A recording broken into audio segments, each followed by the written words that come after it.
Un point sur la presse française avec vous, Hélène Frade, bonjour. Bonjour Mélissa. Et le retour donc, du débat sur la prime au mérite pour les fonctionnaires. Le débat sur l'augmentation de la part de mérite dans la rémunération des fonctionnaires, plus précisément, puisque la prime au mérite pour les salariés de la fonction publique qui existe déjà, est un serpent de mer, une réforme qui n'a jamais vraiment abouti. Et c'est ce que relève le Parisien, qui explique que les syndicats de fonctionnaires ont toujours vu cette idée d'un mauvais œil, estimant qu'il serait dangereux d'intégrer des critères de gestion privée dans une fonction qui a la charge de l'intérêt général.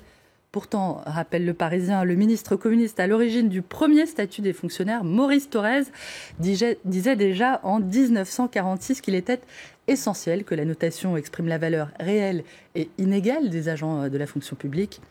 Emmanuel Macron, lui, a déclaré hier qu'il était favorable à titre personnel, je le cite, une déclaration qui enchante littéralement Le Figaro. Voilà une idée saine et simple, se réjouit le journal, qui regrette le tollé que cette proposition aurait suscité.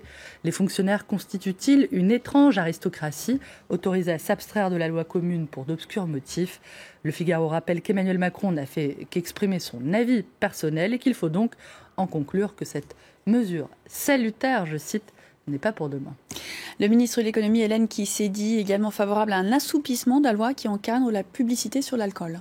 Cette loi Evin interdit toute publicité au cinéma ou à la télévision, mais aussi à la radio à certaines heures pour protéger les jeunes.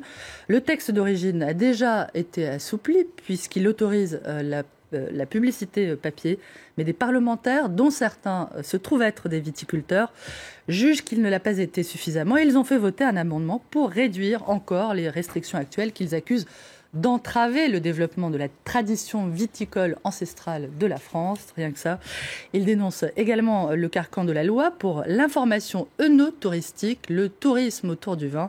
Emmanuel Macron a donc volé à leur secours, déclarant qu'il fallait permettre à certaines régions de défendre leurs intérêts et de faire la promotion de ce qu'on appelle l'œnotourisme dans des régions comme le Bordelais, la Bourgogne ou l'Alsace. Sauf que, et c'est ce que rappelle la Croix, l'alcool est responsable en France chaque année de 49 000 décès, dont 15 000 par cancer. Des chiffres de l'Institut du cancer qui s'opposent à ce nouvel assouplissement de la loi. Les professionnels de santé craignent que cet assouplissement, cette nouvelle loi autorise en réalité des formes de promotion déguisée de l'alcool. Et toujours dans cette rubrique santé, Hélène, le combat d'anciens militaires du nucléaire pour faire reconnaître l'origine professionnelle de leur maladie. D'après le Parisien, une quarantaine d'anciens de la base sous-marine de l'île Longue et du plateau d'Albion accusent les missiles nucléaires qu'ils ont entretenus pendant des années d'être responsables de pathologies qu'ils ont développées et qu'ils attribuent aux radiations auxquelles ils ont été exposés. 5 leucémies ont déjà été reconnues maladies professionnelles et pour 3 cas, il a même été admis une faute inexcusable de la part de l'État. Mais la justice, comme la sécurité sociale, refuse de reconnaître la majorité des autres dossiers, notamment parce que la loi ne prévoit rien pour les militaires lorsqu'une maladie se déclare plus de 30 jours après la fin de carrière.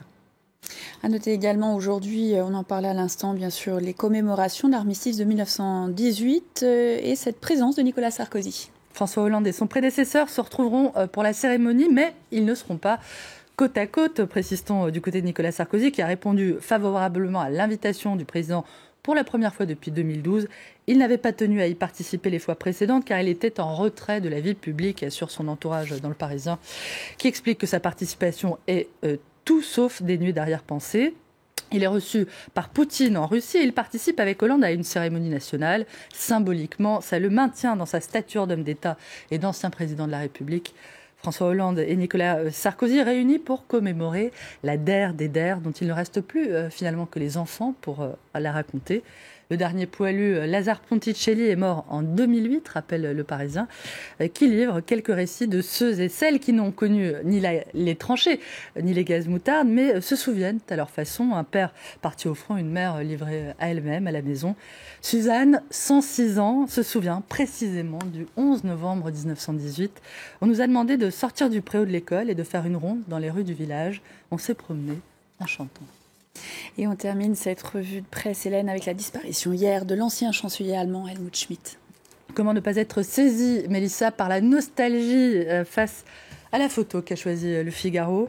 Derrière ces sempiternels volutes de fumée, celui qui dirigea la RFA, de 1974 à 1982 et fut l'un des grands artisans de l'amitié franco-allemande, semble songeur, comme Pardieu en lui-même. La photo, Mélissa, de 2008. Helmut Schmidt, écrit Le Figaro, a porté haut l'exigence d'intégrité en politique. L'honnêteté, disait-il, n'exige pas de dire tout ce que l'on pense, elle exige seulement de ne rien dire d'autre que ce que l'on pense. Hélène Frade, avec cette revue de presse française. Merci beaucoup.